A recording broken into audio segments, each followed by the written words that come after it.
The waves of the Mediterranean rolled gently, but beneath them lay horror. Broken timbers drifted on the tide. Shattered oars bobbed, shields cracked and blackened by fire. And among them, bodies, thousands of them. Men clung to wreckage, their screams fading into the wind. Others sank silently, armor dragging them down into the dark. The sea had become a graveyard, the water red with blood and oil. It was March of 241 BCE. For 23 years, Rome and Carthage had fought, clawing each other across Sicily, Africa, and the endless seas. Now, at the Battle of the Aegates Islands, it had ended. Rome's battered fleet had crushed Carthage once and for all. But the cost was unimaginable. Hundreds of thousands dead, cities burned, coffers emptied, generations scarred. This was not just a war. It was the beginning of a rivalry that would define the ancient world. A war that gave birth to Hannibal, to Scipio, to an eternal struggle that turned the Mediterranean into a sea of blood. To understand how it began, we must return to a time when Rome and Carthage were not yet enemies, but rivals, circling, waiting, destined to collide. In the early 3rd century BCE, Rome was still young. Barely a century earlier, it had been just another city among many in Italy. But through relentless wars, alliances, and iron discipline, Rome had conquered the Italian peninsula. Its legions were unlike anything the world had seen. Citizen soldiers who fought not for pay, but for honor, survival, and the promise of land and glory. Rome's armies did not dissolve when defeated. They returned, rebuilt, marched again. By 264 BCE, Rome stood as master of Italy, but its gaze drifted outward, across the sea, towards Sicily. Carthage was everything Rome was not. Founded centuries earlier by Phoenician settlers, it had grown into a vast maritime empire. Its merchants dominated trade from Spain to North Africa, from Sardinia to Sicily.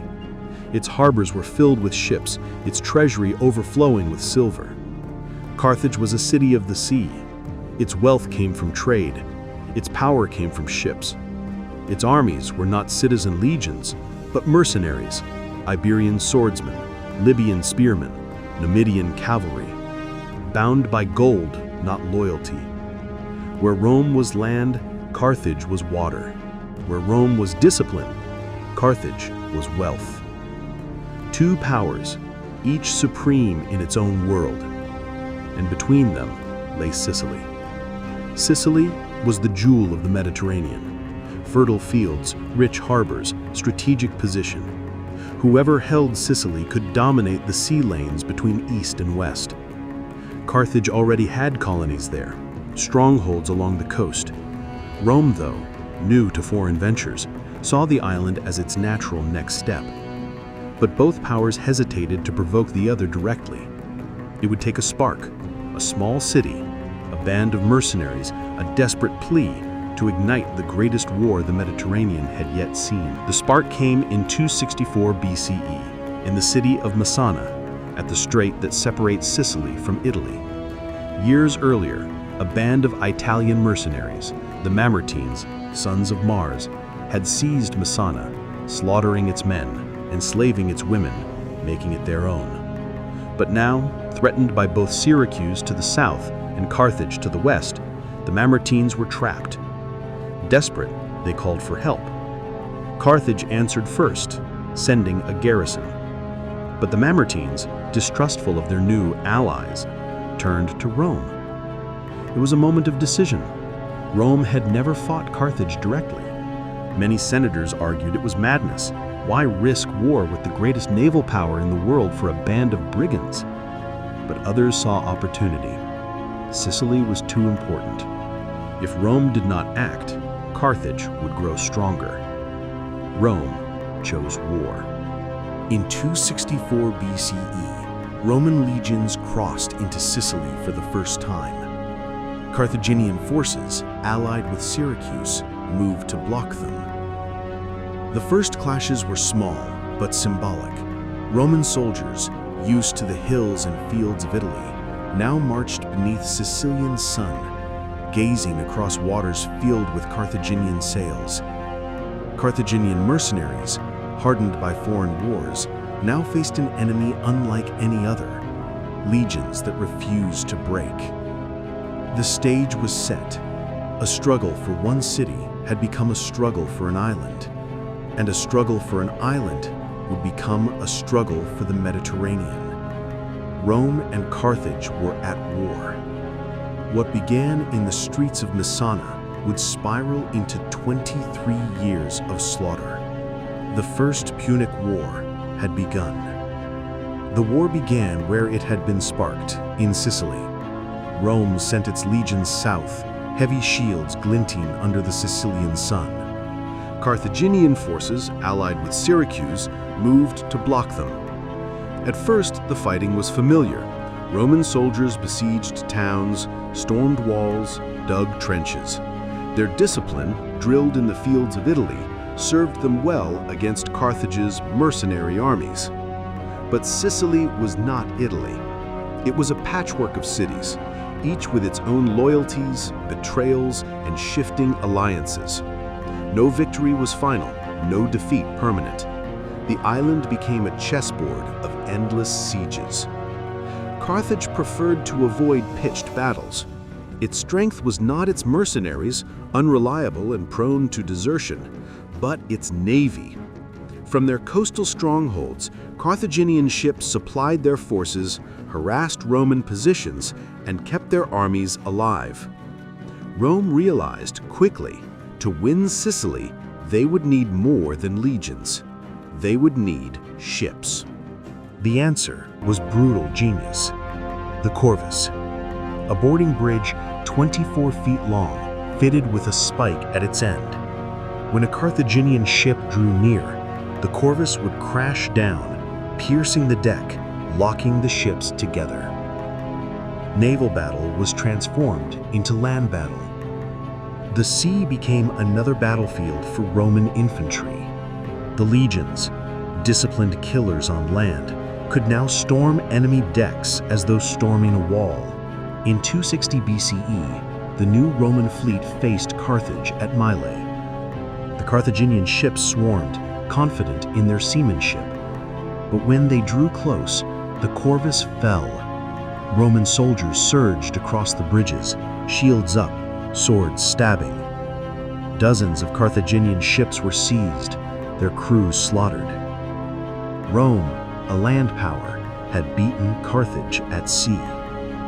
The shock reverberated across the Mediterranean. But victories came at a price.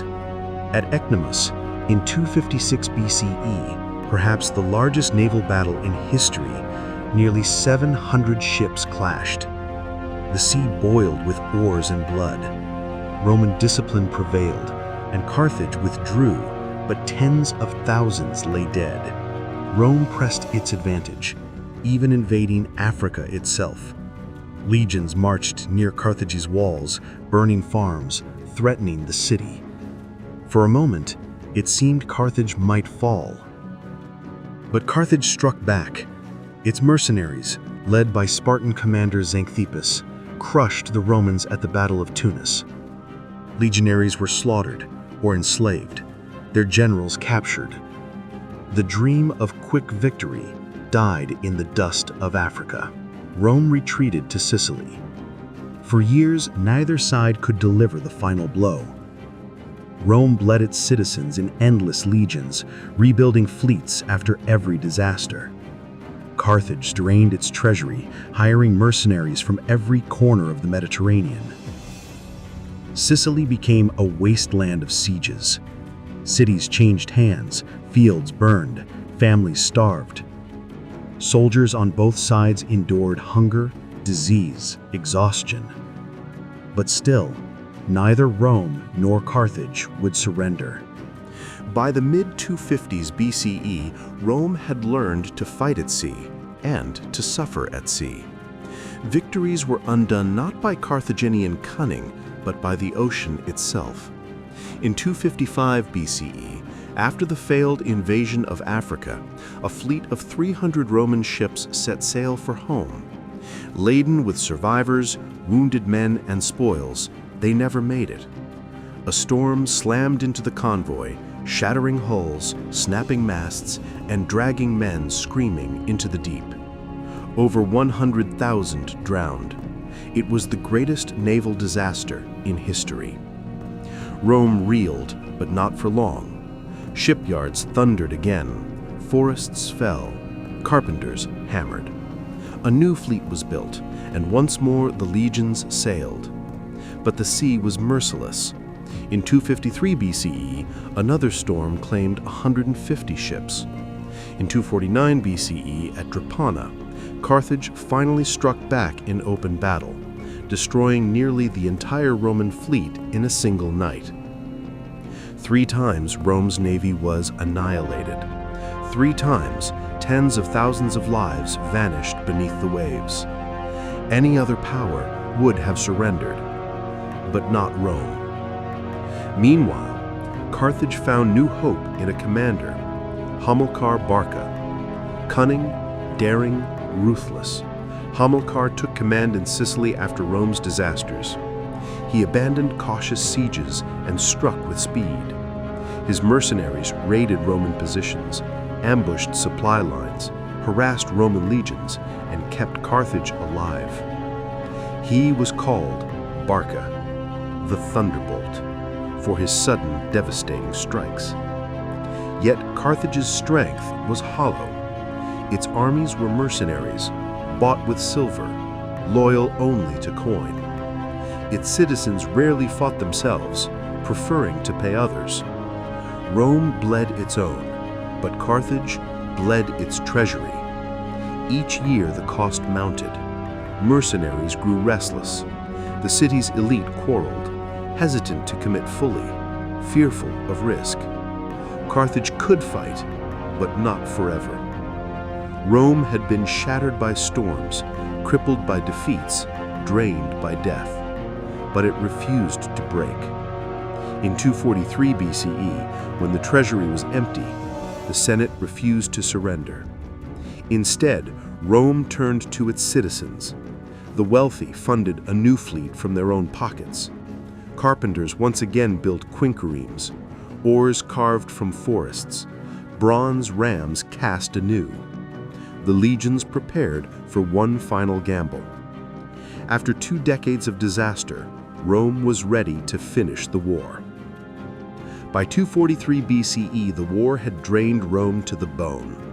Its fleets lay at the bottom of the sea, its coffers nearly empty, its citizens weary of burying sons. But surrender was unthinkable. Sicily could not be left to Carthage, so Rome did what no one expected. It built another fleet. This time not with state funds, the treasury was bare, but with private wealth. Senators, aristocrats, and merchants poured fortunes into shipyards, not for profit, not for plunder, but for survival. 200 ships rose on the Tiber, each one a floating fortress. Unlike earlier fleets, these were built lighter, faster, designed not to rely on the cumbersome corvus, but on maneuver and discipline. Rome had learned. In 241 BCE, the fleets met off the Aegates Islands, near Sicily's western tip. The Carthaginians, desperate, had scraped together ships to resupply their starving armies. Their vessels were heavy with grain and supplies, sluggish and vulnerable. The Romans, well-trained after years of loss, moved with precision. The ships were stripped for speed, their crews drilled to perfection. For once, the sea favored them. The battle began with rams crashing, splinters flying, men hurled into the waves. Roman ships struck again and again, bronze prows smashing into Carthaginian hulls. Carthaginian captains tried to maneuver, but their ships were weighed down, their sailors outmatched. One by one, they fell. Hundreds of ships were sunk or captured. When news reached Carthage, despair gripped the city. The treasury was empty. The fleet was gone. The mercenaries in Sicily were starving and near revolt. Hamilcar Barca still fought fiercely on land, refusing to admit defeat. But without supplies, without a fleet, his struggle was hopeless. Carthage had no choice. Envoys were sent to Rome to beg for peace. The terms of surrender were brutal. Carthage surrendered all of Sicily, paid an indemnity of 3,200 talents of silver, a crushing debt, promised never again to wage war against Rome without its consent. For Carthage, it was humiliation. Its great fleet, once mistress of the sea, was shattered. Its richest colony, Sicily, was lost. Its pride was broken. But victory was bitter. Hundreds of thousands had died, drowned at sea, rotted in sieges, cut down in battle. Entire towns in Sicily were erased. Roman farmers returned home scarred, missing limbs, haunted by memories of storms and slaughter. The First Punic War had lasted 23 years. It was the longest, most brutal war either Rome or Carthage had ever fought. Rome had won its first war overseas, but in victory, it had created the enemy that would one day march elephants through its gates.